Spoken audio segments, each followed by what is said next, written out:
BJP deciding factor ആകും എന്ന് പറയുമ്പോൾ എന്താണ് ഉദ്ദേശിക്കുന്നത്?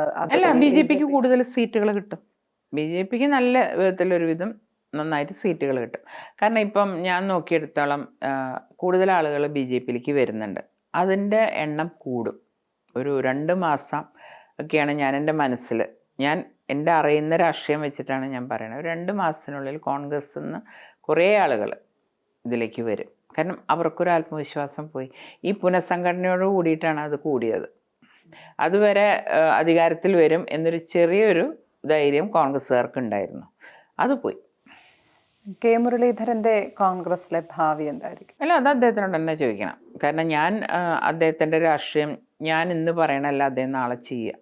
അപ്പോൾ എനിക്ക് അതിനെപ്പറ്റി ഒന്നും പറയാൻ പറ്റില്ല. ഞാനിപ്പോൾ ഇന്ന് ഇത് പറഞ്ഞാൽ നാളെ എതിരായിരിക്കും എൻ്റെ സഹോദരൻ പറയാം. അപ്പോൾ അതുകൊണ്ട് ആളുടെ രാഷ്ട്രീയത്തിനെ പറ്റി ഞാൻ ഒന്നും ആലോചിക്കാറില്ല. ഇപ്പം സത്യം പറഞ്ഞാൽ ഞാനിപ്പോൾ BJPയുടെ പൊളിറ്റിക്സ്, ഈ പാർട്ടീനെ എങ്ങനെ വളർത്താം, അങ്ങനെയുള്ള ചിന്തകളിൽ മാത്രമേ ഞാൻ പോകാറുള്ളൂ. കോൺഗ്രസിനെ പറ്റി സത്യം പറഞ്ഞാൽ ആലോചിക്കാറേ ഇല്ല ഞാൻ. കെ മുരളീധരൻ എന്തെങ്കിലും BJPയിൽ വരും എന്ന് കരുതുന്നുണ്ടോ?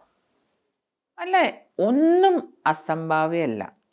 നമ്മുടെ നാട്ടിൽ, കേരളത്തിൽ ആര് വരും ആര് പോവും ഒന്നും നമുക്ക് പറയാൻ പറ്റില്ല. അതൊക്കെ സാഹചര്യങ്ങളാണ്.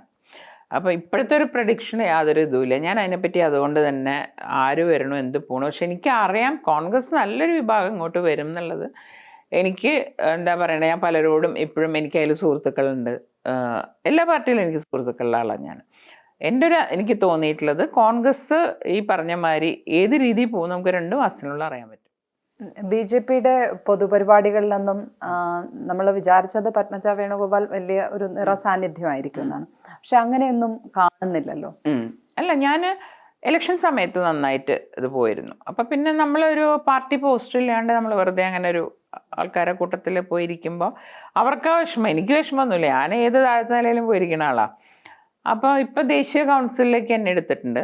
അപ്പോൾ ഇപ്പം ഞാൻ പോകുന്നുണ്ട്. കാരണം അപ്പം നമുക്ക് എന്തെങ്കിലും ഒരു ഇത് പറയാനുണ്ടല്ലോ, അങ്ങനെ പോവും. പക്ഷേ ഞാൻ എല്ലാ കാര്യങ്ങളും കോർഡിനേറ്റ് ചെയ്യാൻ എനിക്ക് ഭയങ്കര ഇഷ്ടമുള്ള ഒരാളാണ്. അത് അച്ഛൻ്റെ കൂടെ ഒന്ന് പഠിച്ചിട്ടുള്ള ഒരു ജോലിയാണ് ഞാനത്. അതൊക്കെ ഞാൻ ചെയ്യാറുണ്ട്. പക്ഷേ ഇനിയുള്ള വേദികളിൽ എന്നെ കാണാം. ഇപ്പോൾ അടുത്ത് നോക്കിയാൽ നിങ്ങൾക്ക് കാണാം, പല വേദികളിലും ഞാൻ പോയി തുടങ്ങിയിട്ടുണ്ട്. ഇലക്ഷന് മത്സരിക്കാൻ ആഗ്രഹിക്കുന്നുണ്ടോ? ഇല്ല, എനിക്കങ്ങനെ പ്രത്യേകിച്ച് ആഗ്രഹമൊന്നുമില്ല. പാർട്ടി പറഞ്ഞാൽ നമുക്കത് കേൾക്കണം. അല്ലാണ്ട് എൻ്റെ ഇഷ്ടത്തിന് ഞാൻ പോയി എനിക്ക് മത്സരിക്കാൻ അത്ര വലിയ ആഗ്രഹമില്ല.